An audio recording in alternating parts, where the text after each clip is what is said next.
What's going on, everyone? So, according to Shams, the Lakers are waiving wing shooter Matt Ryan. Source tells The Athletic and Stadium. Ryan impressed in stint with LA, shooting 38.2% from three, including a clutch shot in a win over the Pelicans in November. The move opens up a roster spot for the Lakers ahead of the December 15th trade date. So, the Lakers have officially waived Matty Ice. Matty Ice was great in the time that he was with the Lakers. Unfortunately, he didn't get a ton of playing time, which was surprising. Even after the big game-winning shot, he didn't get a ton of playing time.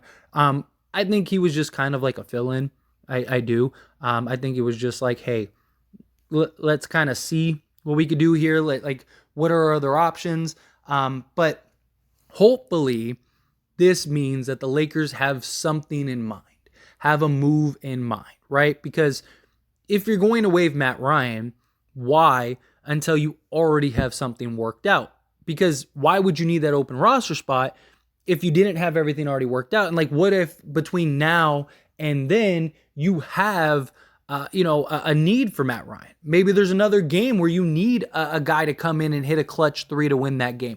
You get what I'm saying? Like, so if the Lakers do have a deal lined up and it's not until December 15th, it's a little odd. Like, why waive him now unless there is a specific reason? But I don't know what that specific reason would be. He was on a non-guaranteed deal, so they could have done it at any point.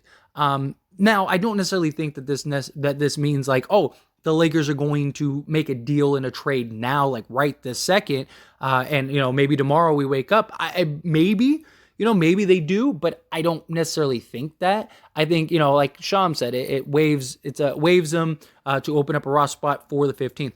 That would also lead me to believe that the Lakers are planning on taking on multiple players, right? Because let's say they're going to trade Russell Westbrook, right?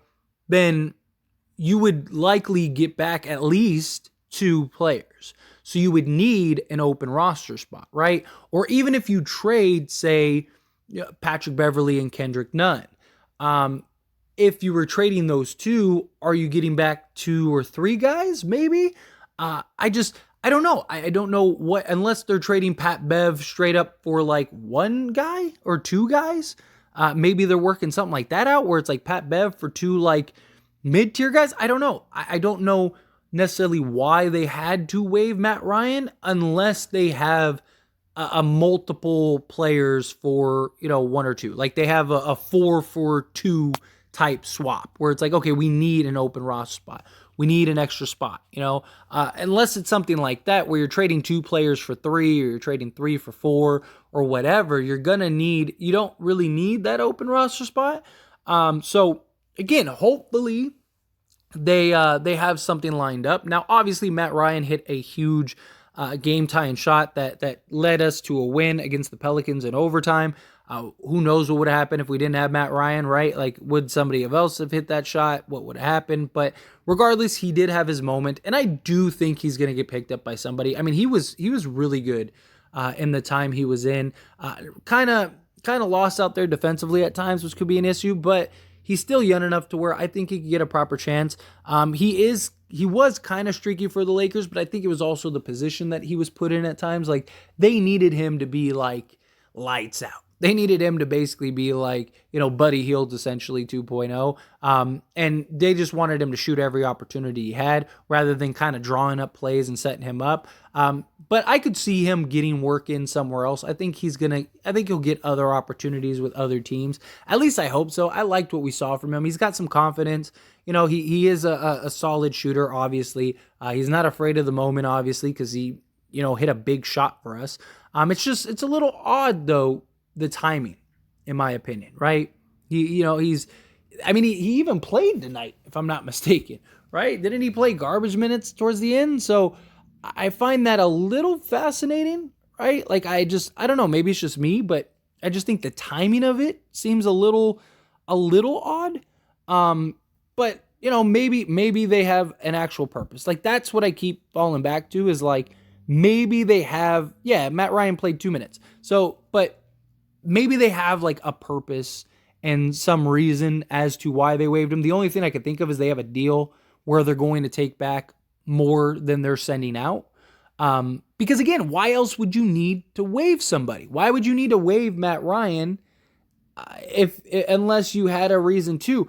Or is it because are they going to bring in somebody else and try? Like, are they going to bring in Mo Harkless?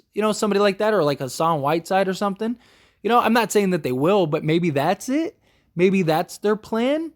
I don't know. I think it's just interesting to put it lightly. I don't know. I don't know why they would have to do that right now, especially if it was for December 15th, because you have like 8 games between now and then, right? Like, or at least, if not more, and what happens if you're in a position where you need a 3 to win or tie the game, right? Matt Ryan was still your best 3-point shooter. I mean, you got Austin Reeves still, but outside of it would have been nice to have Matt Ryan. Like, I just don't understand waiving him until you had to.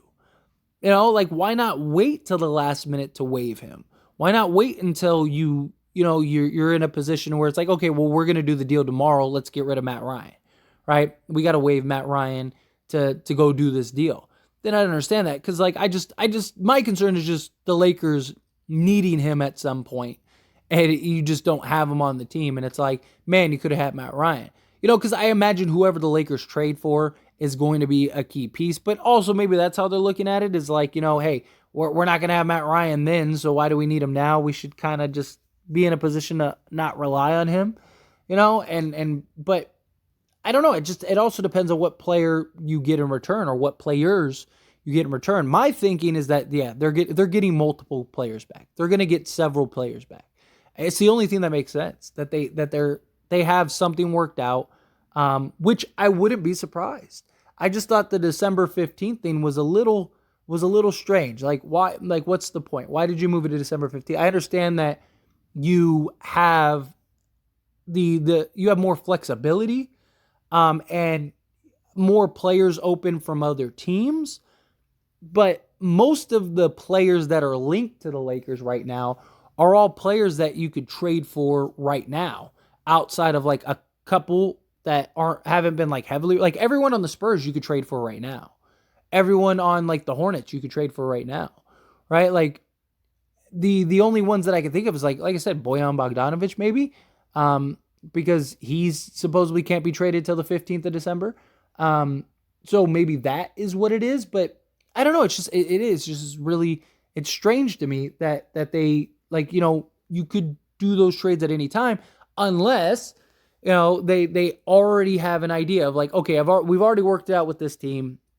This team is ready to do this trade, but we have to wait till the 15th, because we can't do it till the 15th because, this player isn't going to be available. Like I said, maybe it is Bojan Bogdanovic and Sadiq Bey, or Bojan and Alec Burke or something. Maybe it is something like that. Because it's got to be more. They got to be taking more players than they're sending out. It's the only thing that makes sense. Because I don't know why else you would need to waive him, unless they just want to have that open roster spot, just to have that open roster spot. But like, you could have done that at any point.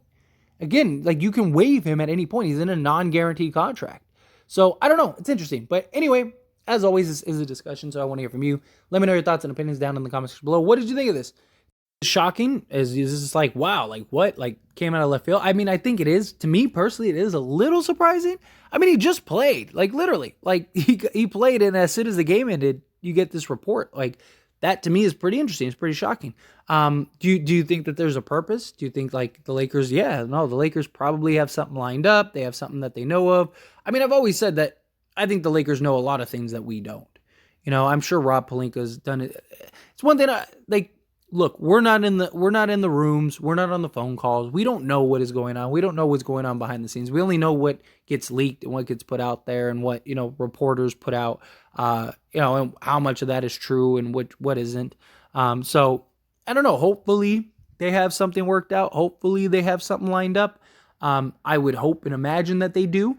But do you believe they do, or do you think like, no, this is nothing? Do you think it was silly to waive him now if you had something, if what you have isn't ready till the 15th? Because again, like, what if you need him? What if there's a moment where it's like, man, you need Matt, like, we could really use Matt Ryan right now. Because you still have, a couple handful of games between now and the 15th. And that's assuming you do a deal on the 15th. Now, I don't necessarily think that it happens like on the day of the 15th. It could happen slightly after, but I don't know. Hopefully there's a purpose. Hopefully there's a rhyme, there's a reason. And, we find out what it is sooner rather than later. I mean, I would love to wake up tomorrow morning and see a trade. I absolutely would. And I'm hoping that Rob Pelinka looked at this most recent stretch that we should have been 6-1 in instead of 6-2. But maybe he looks at, the Pacers deal or the Pacers game and looks at it and goes, okay, that was a fluke. We should have won that game. We're better. We just need a piece or two. Hopefully that's what happens. But anyway, again, however you feel, whatever your thoughts are, good, bad, ugly, somewhere in between, I'd love to hear them. So let me know down in the comment section below.